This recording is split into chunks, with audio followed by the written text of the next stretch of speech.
Nance, from Lexington, Kentucky, the United States, has eaten only raw meat for the past 5 years, after a mystery illness caused him to develop an unusual appetite for bloody animal carcasses. Derek says he even brushes his teeth with animal fat in a bid to feed his odd food addiction, and is training to become a butcher.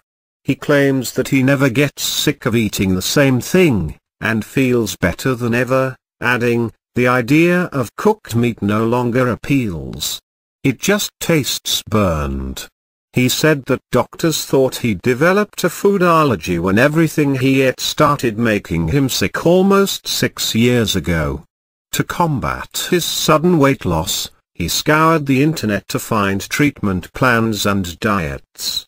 At first he cut out wheat and dairy, but when that didn't work he turned vegan, which also had no effect. His fellow in misery recommended a carnivorous version of the Paleolithic diet, popularly referred to as the caveman diet. "I'd been sick for such a long time that I was willing to give anything a try. I had a couple of goats in my yard that I was using for milk, and I was tired of milking them. So I slaughtered them. I ate both of those goats, all raw, and just switched over. At first," he said, "there were certain problems with his stomach, as his body adapted to his new meat-loaded diet, but 3 weeks later he was hooked." Mr. Nance is keen to spread the word about eating raw meat. In a YouTube video, he demonstrates how to dissect a lamb's carcass, which he left to age in his fridge for a couple of weeks. Adding a bizarre twist, Mr. Nance's girlfriend, Joanne, is vegetarian.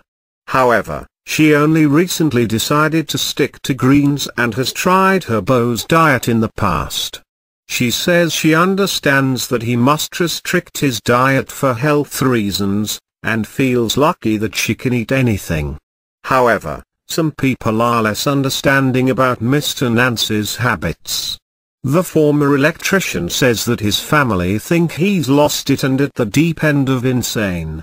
During family visits, his diet is not mentioned and they tend to avoid getting together around the dinner table. Nothing goes to waste, and he says organs and clotted blood are a good source of vitamin C.